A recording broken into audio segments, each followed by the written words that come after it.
الله الرحمن الرحيم والصلاة والسلام على أشرف المرسلين. Salam alaikum, bonjour tout le monde. Dans ces séries de vidéos, je vais commencer avec vous un nouveau programme. Je vais faire des cours sur le Python. Le Python. On va commencer par débuter en Python.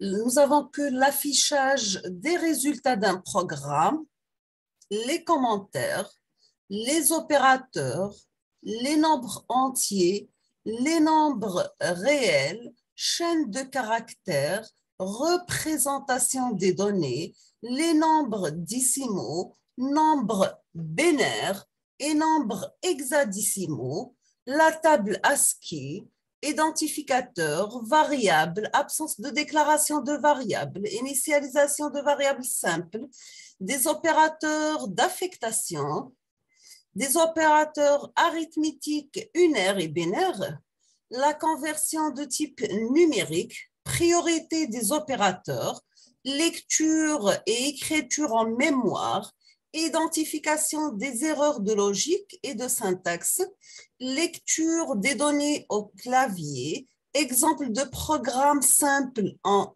Python, des fonctions intégrées, gestion de la mémoire. On va commencer par une petite introduction. Nous avons que le Python offre deux outils essentiels.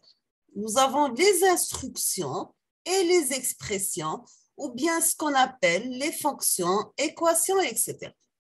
On va commencer par les instructions. Les instructions, ce sont des commandes adressées à l'interpréteur, impliquant l'emploi de mots-clés. Exemple, print, ceci est mon premier programme Python. Ceci est mon premier programme Python doit être affiché. Nous avons que l'instruction print permet d'afficher la donnée fournie, en l'occurrence une chaîne de caractères. Donc, print permet d'afficher la donnée fournie, en l'occurrence d'une chaîne de caractères. Donc, toujours après print, il faut commencer par les deux guillemets, début et la fin. Nous avons que les instructions peuvent ou non déboucher sur un résultat affiché, sachant que le symbole 3 fois supérieur et le curseur indiquent que l'interpréteur attend la prochaine instruction de Python, la même chose qu'en MATLAB.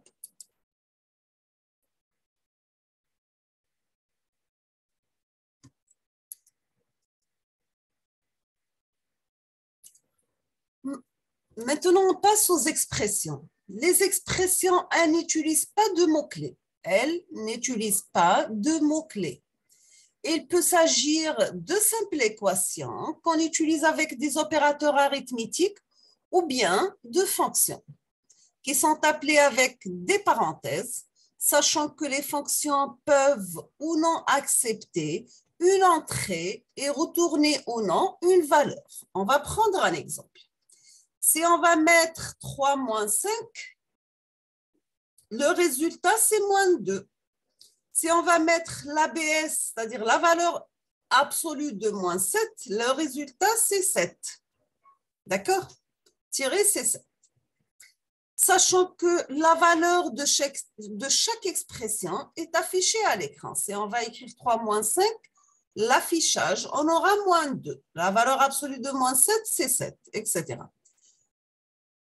Sachant que la fonction ABS, la même chose qu'en MATLAB, elle prend en entrée un nombre et retourne sa valeur absolue. Donc, toujours pour la valeur absolue d'un nombre, ça retourne sa valeur absolue. La valeur absolue de moins 7 est égale à plus 7.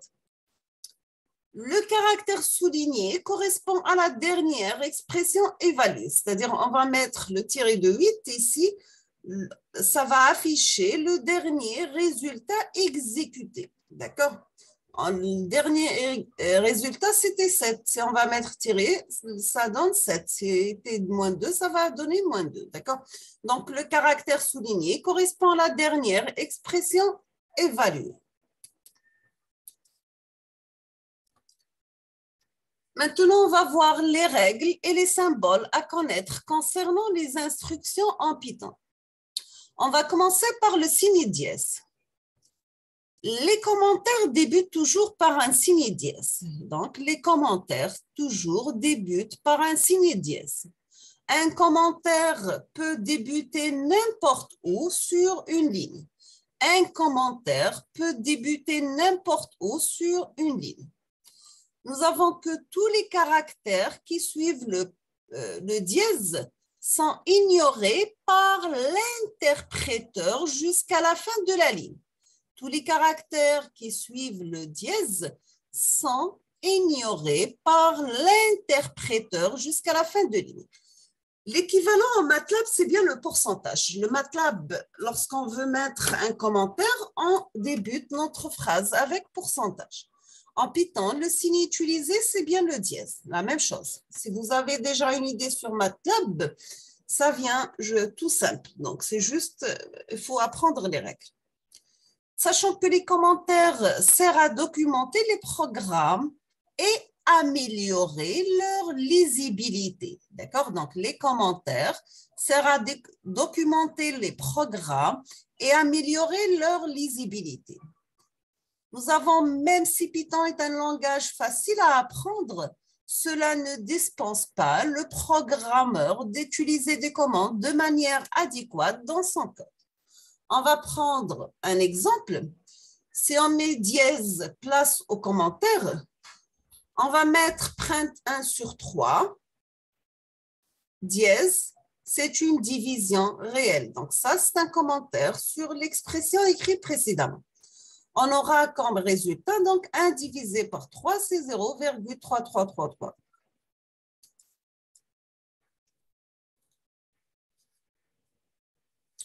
Maintenant, on va voir le caractère de fin de ligne, /n, le caractère de fin de ligne.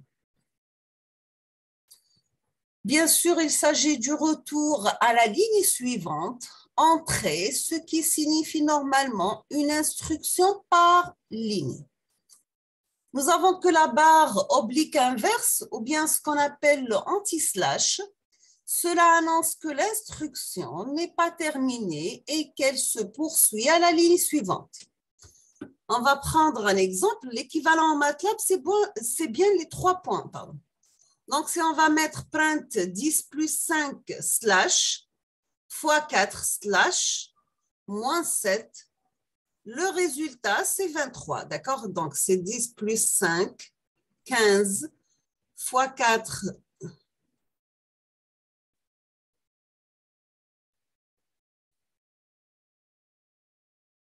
Donc, c'est 10 plus 5 fois 4. Là, on va jouer sur la priorité en maths. 4 par 5, c'est 20. 20 plus 10, c'est 30. 30 moins 7, c'est 23. Donc, la barre oblique inverse, le anti-slash, indique que l'instruction n'est pas terminée et qu'elle poursuit à la ligne suivante. D'accord?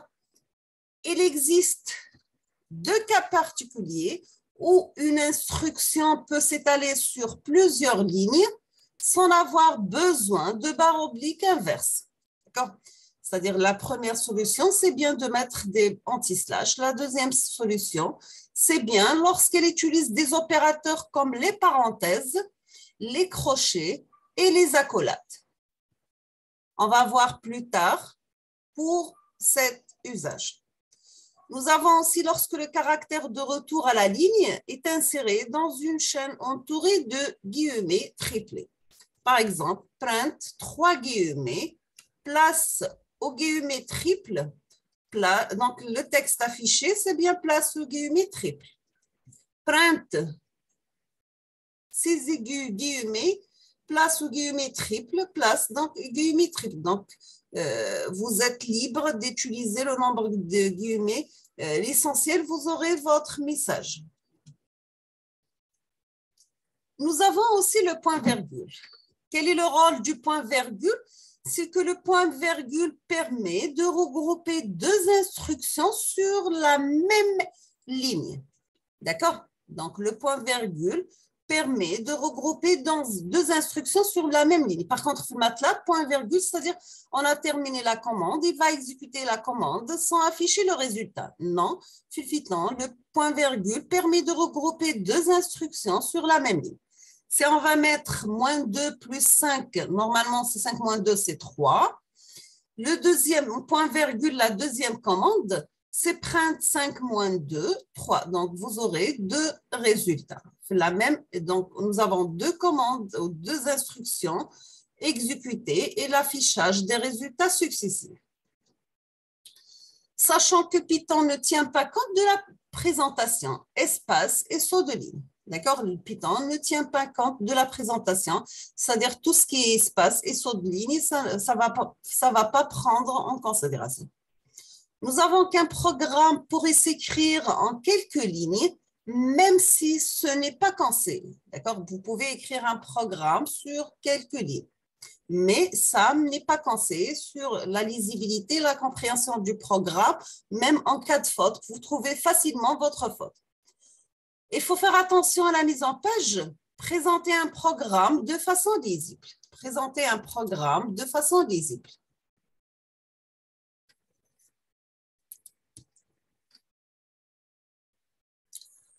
Maintenant, on passe à l'utilisation de l'interpréteur comme simple calculatrice. L'utilisation de l'interpréteur comme simple calculatrice. Si on va exécuter moins 5 plus 3, le résultat, c'est moins 2. Donc, 3 moins 5, c'est moins 2. 8 plus 4 par 2, c'est 32. 4 par 6, c'est 24. 24 plus 8, c'est 32. Si nous avons 22/3, ça donne 7, parce que nous avons ici une division entière.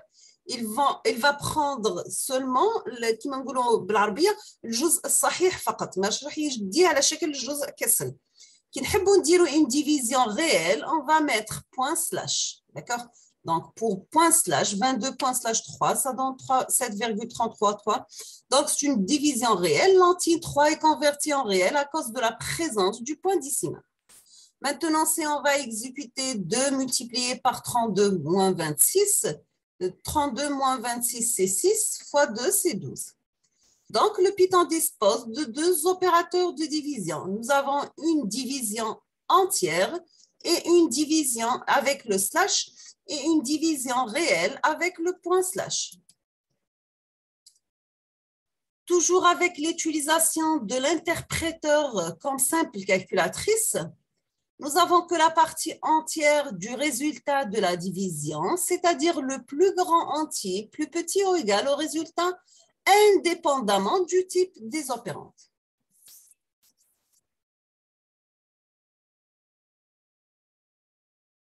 Si on va mettre 13 deux fois anti/3, ça donne 3. Donc, il va prendre que la partie entière du résultat de division. بالعربية يدير الجزء الصحيح للقسمة. 23 deux fois anti/8, ça donne 2. Moins 6 deux fois anti/5, ça donne moins 2. D'accord? 12,8 deux fois anti/1,1, ça donne 11. Donc, puisque les opérandes sont réelles, le résultat est réel. Maintenant, on passe à la partie fractionnaire du résultat de la division, c'est-à-dire le résultat de la division moins sa partie entière. Si on va mettre 13 pourcentage de 3, ça affiche 1. 12,8 pourcentage de 1,1, ça s'affiche 0,969, etc. Ce sont 13. Moins 6 pourcentage 5, ça affiche 5. Donc, là, c'est la partie fractionnaire de la partie de résultat de la division. D'accord? Si les opérateurs sont entiers, le résultat est les. D'accord? Et c'est 13,3, le résultat, c'est 1.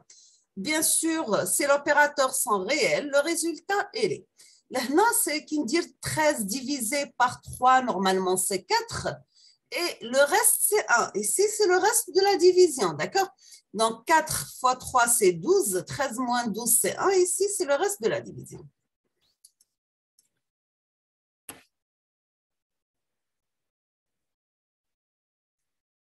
Le 2 fois étoile, ce qu'on appelle, c'est l'opérateur d'exponentiation. L'opérateur d'exponentiation. Si on va mettre 3,1, 2 fois étoile 2, ça donne 9,61, etc. 12. Donc, c'est l'erreur de précision. D'accord? La même chose, 3,1 multiplié par 2,2, l'exponentiation par 2, ça donne 9, c'est-à-dire on va, ici c'est الأس 3.1 أس 2, donc هي عبارة عن 3.1 في 3.1, ça donne ce résultat. Ici, si on va mettre erreur par 0, moins 1, on aura le résultat suivant. La même chose, moins 3 à la puissance, l'exponentiation 2, ça donne 9.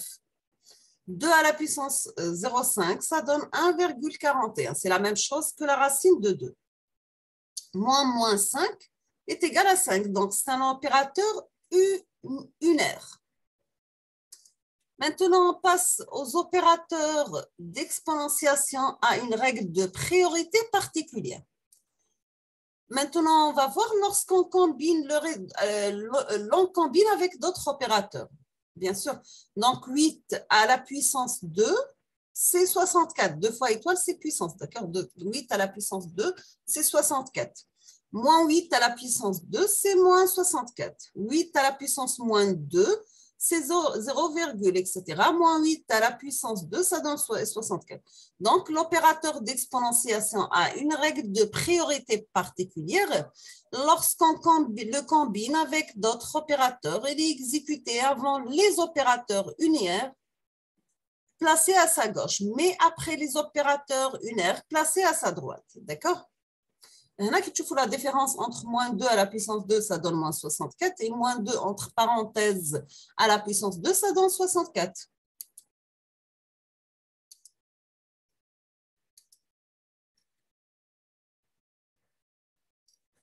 Maintenant, on va voir la priorité des opérateurs.